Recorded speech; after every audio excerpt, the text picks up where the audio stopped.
Bennie Barre Pilates studio, and today I have a brief video for you on breathing. So the kind of breathing that we utilize in Pilates is lateral or thoracic breathing. Same thing, different name. So I'm going to go through 3 different types of breathing to help you find the difference and how to quickly get to that thoracic breathing. So thoracic breathing can become complicated sometimes when people are trying to concentrate on the breath and integrate that particular breathing with your Pilates movement. So it is a whole lot of coordination to get that breath staying in the thoracic region while you're moving through Pilates, but it's so important for you to master that. So you might not get it at first when you're starting out, and then you're feeling it and how it ties into the movement later on in your Pilates practice. But thoracic breathing is a good thing for you to practice on a regular basis so you can get used to that while you're meditating, relaxing during your everyday life, just focusing on your breath and then trying to take that breath practice into your Pilates. So let's start talking about those 3 different types of breathing. First, we'll talk about shallow breathing, which is the kind of breath that I see most often when people come into the studio for the first time. Shallow breathing happens really high up here. We inhale, the chest lifts and expands right here, and exhale, it drops and collapses.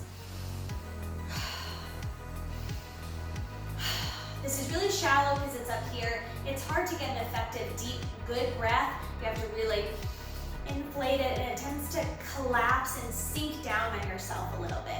Now let's take that breath and make it deeper by bringing it down to some belly breathing. You'll see this a lot if you're a singer practicing anything like that, where you're using more control and support down here. So we'll inhale, let the abdominals expand, and exhale, draw in.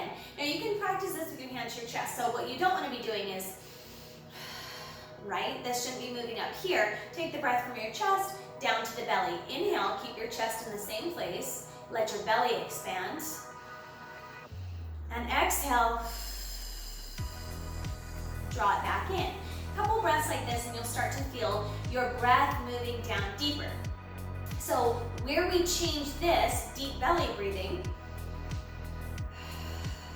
into thoracic breathing, we're going to concentrate on the navel, drawing in towards the spine without really moving your pelvis. So we'll inhale, exhale, draw in.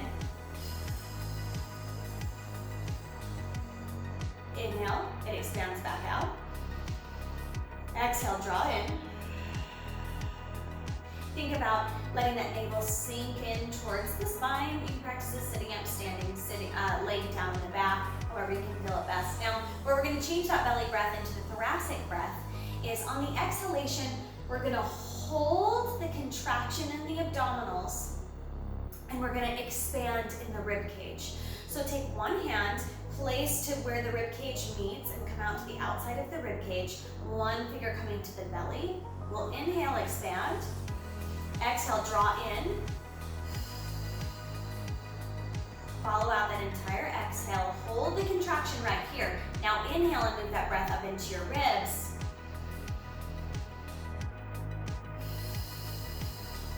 So here we maintain the contraction of the abdominals. The inhalation expands the rib cage. On the exhalation, the rib cage moves in. So if you can see this here, inhaling, exhale,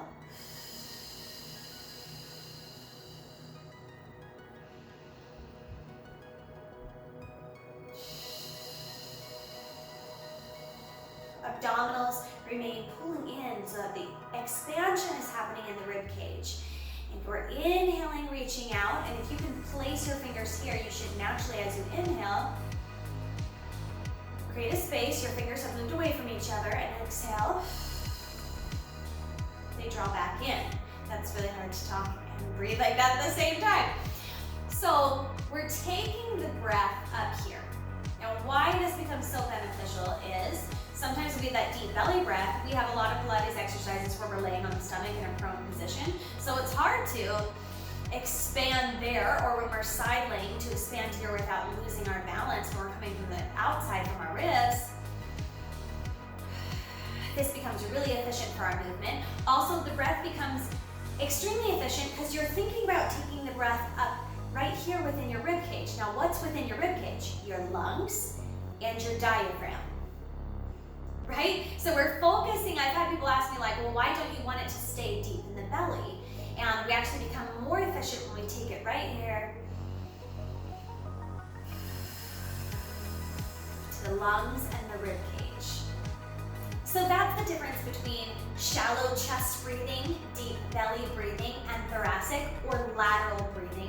I hope those examples of how to activate the different kinds of breath and how to move one from another are helpful for you, and hopefully it helps you to understand and start to master thoracic breathing or lateral breathing, whichever you want to call it. That's what we utilize in Pilates. So a note on breath, the most important thing in Pilates is to have a continuous flow of breath. Your breath is vital and important. So when you're first starting out and the breathing cues and things like that, if they're tripping you up, just really concentrate on a continuous flow of breath. I prefer inhaling through the nose and exhaling through the mouth or throat, or having the breath together, or whichever works best for you. My breath changes a little bit based on the exercise that I'm doing in that way, but I always inhale through the nose and exhale through the mouth or throat. I also always like to encourage people to exhale on the exertion. Let that exhale, that pulling in and support, help you on the movement that is the most challenging. So if you can kind of focus there on continuing to breathe, making sure you don't hold your breath, especially when things become challenging, that's when you really need your breath, and using that exhalation to support you in the challenging exertion motions of your exercise. Never let your breathing be a reason that you get tripped up or kind of step away from Pilates because you don't feel like you're really getting it.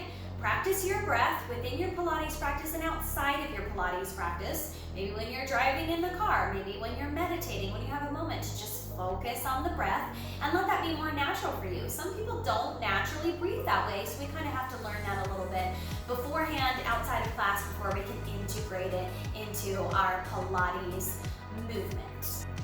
All right, you guys, thanks so much for being here. Let me know if you've got any more questions about breath in the comments below, or if there's any other topic that you would like to see me address in one of these little short fundamental videos. I will see you guys next time. Be sure to check out my channel where we've got mat Pilates exercises, springboard Pilates, and Barre, as well as affirmations and work for the mind. I'll see you next time in the studio.